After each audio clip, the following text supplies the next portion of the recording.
So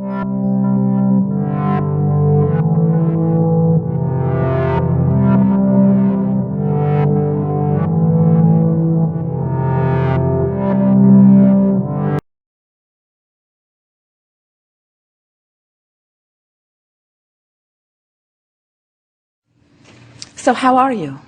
Do you feel more in control of your experience? You're beginning to feel a little invincible? Aren't you eager to get out there and sort of mix it up? Don't you love knowing that you can be or do or have anything? Don't you like the idea of the cooperative universe? Don't you like the indicators that are letting you know where your vibration is? Does it matter where you're putting your boat in the stream when the stream's moving that way and all the stuff you want's down there? Does it matter? It doesn't, does it? Hi. I read Ask and It Is Given last fall and had a fantastic winter manifesting, and my dad got sick May 10th and died June 4th. And my mom's prognosis now is 2 to 6 weeks. And I've found it very challenging this past summer and now to focus on happy thoughts and think about things that make me feel good when me and my brothers and sister and I are inundated with the grief, the anger, the obligations to clean out the estates. They're divorced, so it's 2 different households. And I wanted to hear your input on that. Well, your parents were smart enough to croak back into alignment. It was sort of a last-ditch effort for both of them, but worked just the same. And since you're not going to croak anytime soon, we suggest you find a way to clean it up here. And we're going to give this to you in a way that you can really hear it. We'll give it to you softly and easily, but we so want all of you to hear this relative to the subject of the people that you care about making their transition. So there are 2 big points that we want you to hear, and when you do, you'll feel better. First, when someone that you care about goes away, whether it's a lover leaving or someone moving far away where you don't see them, or somebody having their what you call death transition, and you think you're missing them, you're not missing them. What you're missing is the alignment that you had before you were focused in this way. In other words, grief is not sadness that your father or mother died or are dying. Grief is the missing of who you are. Grief is the feeling of you vibrating over here when you're really vibrating over here. Grief is the feeling of separation. And we know it's easy to say, yes, but I feel this grief because of that. But we say, put a different because of it. Instead of saying, I feel this grief because of something I can't do anything about. I can't make my dad come back and I can't keep my mom from going. I feel this grief because I'm focused in a way that has me separated. You can do something about that, you see. So the grief you feel is always you not letting yourself be who you are. And we know you feel like that's plenty good reason, but we've got to say to you, there is no good reason ever to separate yourself from who you are. So that's the first thing we want to say to you.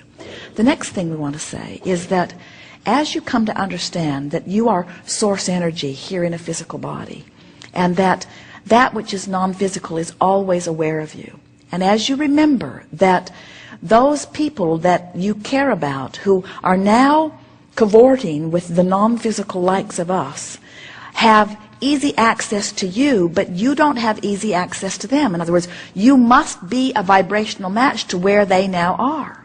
And there is such a tendency to say, I will feel better if I can change the conditions, but since I can't change the conditions, I won't feel good. And what you've got to say instead is, I can't change the conditions, but I do insist on feeling good in spite of the conditions. Which means you have to care more about how you feel than how others around you feel. In other words, there are a lot of people that don't think you should be celebrating your parents' reemergence into pure positive energy. There are a lot of people who don't think that it's a wonderful thing that in one fell swoop they have let go of all resistance and they are now coming full into who all that they have lived has caused them to become. We think that is reason for celebration, not reason for grief, you see. So it's an interesting thing that someone can get themselves into a position where they release altogether and reemerge into non-physical, and then those that are watching could take it so utterly backwards. You've practiced the subject of death in such a negative way that you don't even know what it is. You don't realize that it's the beginning of pure alignment. You don't realize that it's coming into the fullness of who you are. You don't realize that it's getting all of your power back. If you knew how wonderful the death experience is, you wouldn't give it to those buggers you're so mad at. So long you've been equating death with something that is bad. That could kill you. That could kill you, they tell you. Oh, that could kill you. Oh, as if it's a terrible thing to die, when there's no such thing as death, and it's not a terrible thing to reemerge into the fullness of who you are. You need a different label for death. You don't want to say, my father died. You want to say, my father released all of his resistance and came into the full alignment of who he is, and now is aware of me, and I have access to him in a closer, fuller way than ever before. Yeah, you hit it right on the nose, because my follow-up question was the idea, I'm not married and I don't have any children, and the idea of being alone, without my parents, was a scary thought to me. But I'm an adult. I shouldn't be afraid of that, After Esther's parents died, Esther started introducing them to people as, we're Jerry and Esther, we're both orphans. To try to make fun of that. In other words, that was a little levity that didn't go over very well. You're still sort of hung up on that death thing, aren't you? Here's the thing that we really want you to hear, and it's what we said before, but you couldn't hear it, but now you can. You're not afraid of being alone without your parents. Focusing the way you have has made you alone without your source. In other words, it's the diminishment of your connection with who you are that is this empty feeling, not the loss of your parents. You don't miss your parents, you miss the feeling of connection that often they provided. Ooh, that's big, isn't it? You don't miss your lover, you miss the feeling of connection that your lover sometimes helped you to make. You're not missing your parent that is dead or dying. You're missing the connection that you associate with security or with someone loving you. And we want to say to you, you'll never be separated from let's put it in a different way.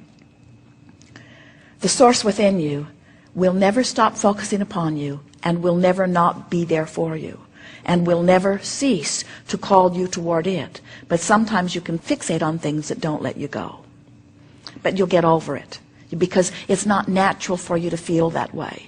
And while all this hubbub over all of this is sort of insisting that you keep focusing there, so you're more out of whack than you've been in a long, long, long, long time. You're more out of whack now than you've ever been in your life because of all of this, you say. But you'll snap back faster because now you know how it all fits together. This won't be difficult to you. Just a little time and a little concentrated effort. You don't even have to apply anything that we've given you here today deliberately. You already know it so naturally. You could just sort of say things like, this too shall pass, and all is really well here, and I don't want either one of them to remain in physical. I don't want dad to come back, and I don't want mom to stay. I know that this is the path of least resistance for them. All is well. I know that they're on their way back into pure alignment, and I'm on my way back into pure alignment. The difference is they're going to croak to do it, and I'm going to focus to do it.